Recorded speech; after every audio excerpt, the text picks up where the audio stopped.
Welcome to another video. Today I'm going to be cutting all the grass around my house. It's all native grass. It's got Klein grass in it. It's got a lot of blue stem and there's a lot of weeds. So I'm pretty much giving the grass away to cover my cost of fuel and a little bit of wear and tear on the tractor. So also I'll show you what I do before I start the tractor. Somebody commented down below on doing a video on all the things I check before I run it. Here's a update on the hydraulic line. I got it installed and it's hard to tell, but that's it. It runs. It anchors right there where that bolt head is. And then I got it on the fitting. And then also I got the correct pin in place. But so I checked the oil, I checked the hydraulic fluid, and I usually grease every 10 hours. I hate greasing, but that's what the manual recommends, and it's just the nature of it running equipment.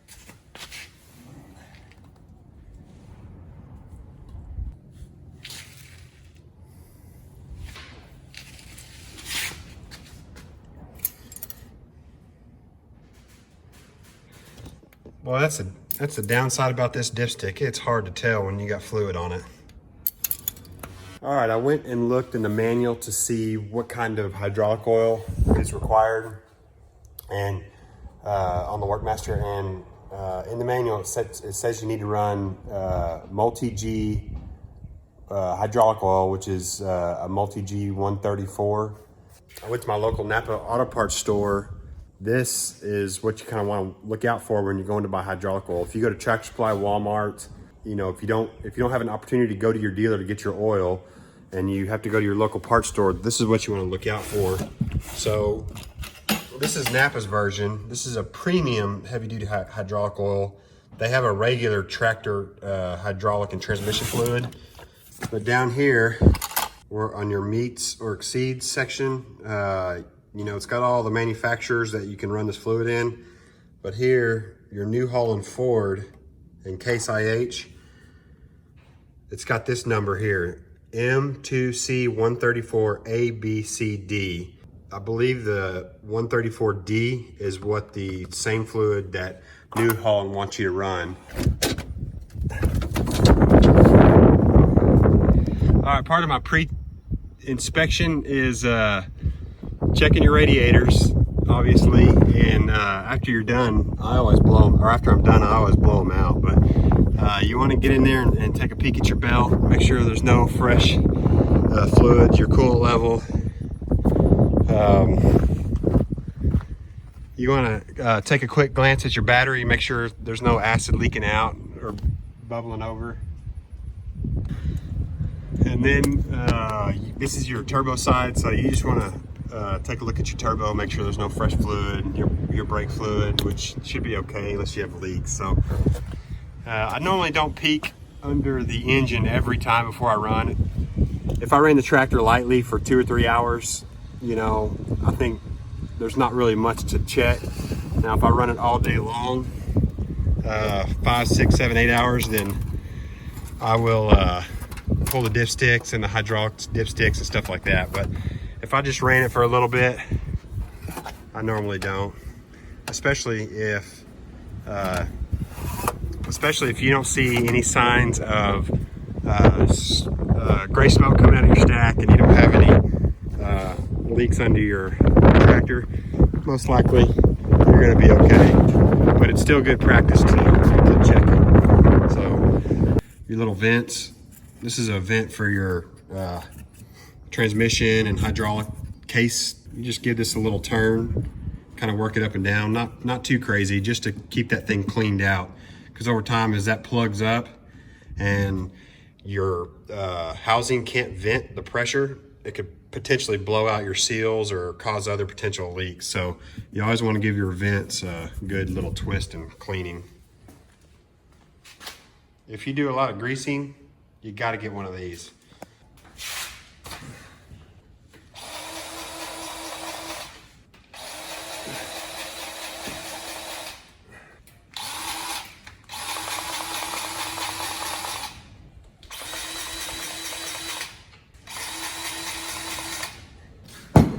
This is the grease I run.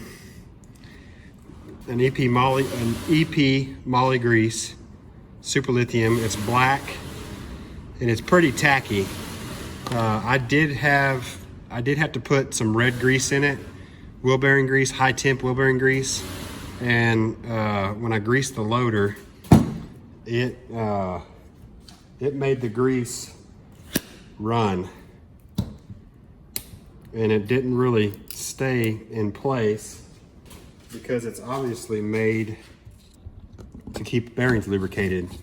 So I guess when it gets hot, it kind of thins out and acts like an oil, versus this moly stays pretty tacky and in place. You can see when I over grease it, it kind of stays in place. The high temp wheel bearing grease would just run down over time because it's super thin, but this moly grease kind of helps stay in place and stay lubricated.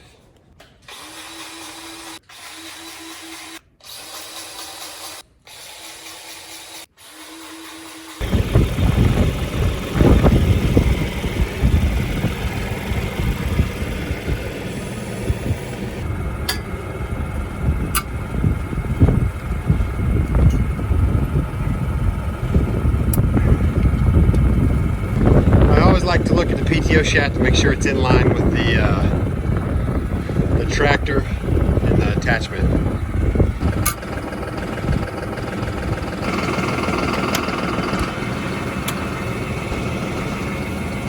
All right, let's check it. So when I push this forward, it should raise that mower.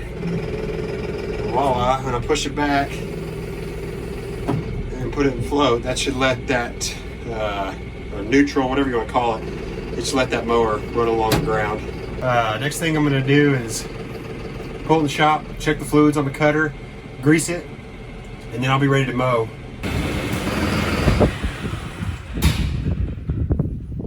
All right. Got it squeezed in there.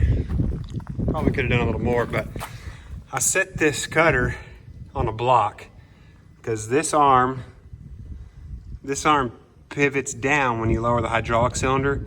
So by lowering the 3-point down and resting on this block, it does not let this thing, it won't let it fall down. So there's no way this cutter can creep down. This valve right here, there's normally a handle where you can shut the hydraulics off to the cylinder as a safety mechanism, I guess, or a safety point. All this fluid in the cylinder can't leak and bypass through your valve on the tractor. So, but that handle is missing. I've got to order one for it. When you lower this cutter down level, you got a sight gauge. You got fluid here in this gearbox. This is a vent. I've got to order a new replacement vent because it's broke. And then you also have a gearbox here to check your fluid. This is your vent to check your fluid. You pull out this top plug and make sure oil runs out. And it takes a 90 weight. Wind is blowing. It takes a 90 weight in this gearbox and that gearbox. And then you've got, again, when this thing's lower down, I'm shutting it down for the evening, so I'm not gonna do it, but you've got a double U-joint here that needs grease. You got a grease point here, you got a grease point here, and then both sides of these knuckles, there's a grease point and a grease point. And then this cutter bar has got a bunch of gears in it. Each one of these turtles has a gear. There's a connecting gear. So this thing has a whole bunch of gears in it, and it's full of 90 weight oil. To check it, here's your plug. You want it sitting level. Pull this plug out, and you want to make sure the oil level's about right here. I usually use a zip tie to stick it in and check the oil level. I did add Lucas oil treatment, that real thick stuff you see all the time at auto parts store, and it actually quietened the gears down because this thing's pretty loud when it's running. Anyways, that's a Krone 283S 9-foot cutter in case you're interested. And I'm a big fan of it. It's a late 90s, early 2000 model cutter, and it runs great. I did have to replace this hydraulic line, and I had to pull the cylinder apart and have it rebuilt, which wasn't no big deal, but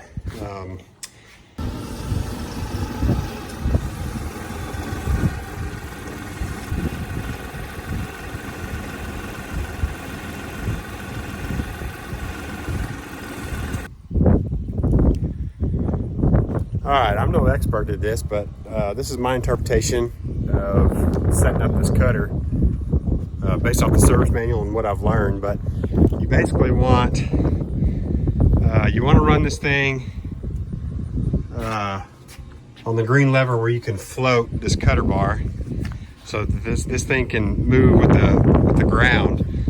But you don't want too much weight on the heel here of the cutter, because when you do, it'll make the cutter kind of kick up and your cut height will be uneven. So I basically pick it up to where this is just barely off the ground, and then it allows this all to float so that you can kind of keep an even height. Nothing's perfect, but you also want your spring tension.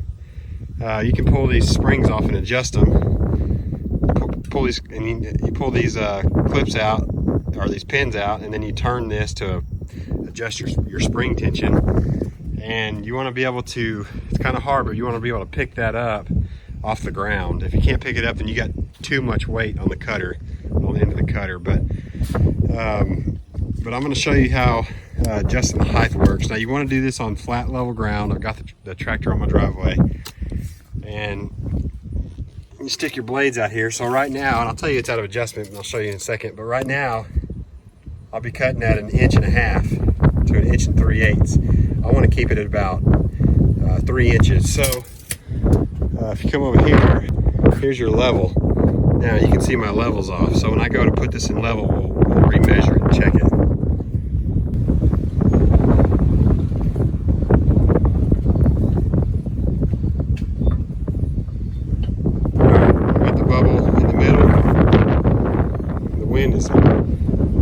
Howling today. All right, let's see where that puts it. That puts it at like 2 3/4 to 3 inches. That's close enough. Can't be perfect. And also, I forgot, you got an arrow here, and it tells you where to run this pin at. You can adjust this pin by raising and lowering the cutter bar. But so you want that set. You want your 3-point height with a little bit of weight on the tractor. You don't want all the weight on the cutter bar, you'll wear out those shoes quickly, and then you want this thing to float. So that'll put it at 3 inches. All right, I'm gonna get to mowing.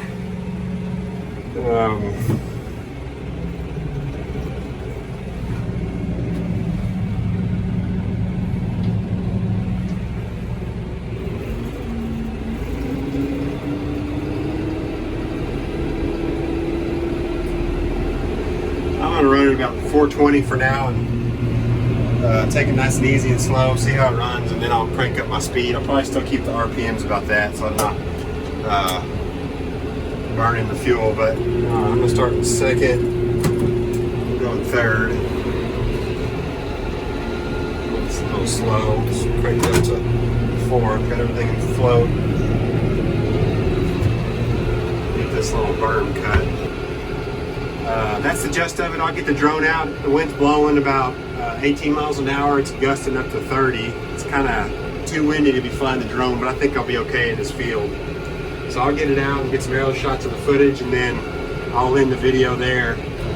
So anyways, I'm going to get all this cut, and those of you that are following the channel, I really do appreciate it, and I appreciate the thumbs up. And thanks for the comments and the feedback. I've got some suggestions on what videos to do, and also some technical information. So again, that's what this channel is all about, is helping guys and gals like you and me that have this tractor or want this tractor and want to learn more about it and want to learn about farming and mechanical repairs. So that's what I'm going to keep doing. So, well, folks, I had to stop the video because I had an issue with the tractor. I'm getting ready to, I got it fixed. I'm getting ready to start cutting again. You can see I only made it this far, and unfortunately I'm not going to be able to get my drone out. One, because of the wind. 2, because I'm kind of on a time crunch now. I had to stop and fix the tractor, and I got to get all this done by 3 o'clock because I got something else going on. But so I stopped. I made a video on the repair. It was a minor issue. It seemed like a big issue when it first happened. Of course, every issue that happens on new equipment or even any kind of piece of equipment feels like a big issue in the beginning. So I'm going to end the video here. I apologize I couldn't get the drone out. Maybe on the rake and bell video I can. So stay tuned for what happened on the tractor. Like I said, I've already got a video, all the clips made. I'm going to edit it and put it together. So like always, thank you for your support and your positive feedback, and thank you for hitting the thumbs up and subscribing to the channel. So until then, see you next time.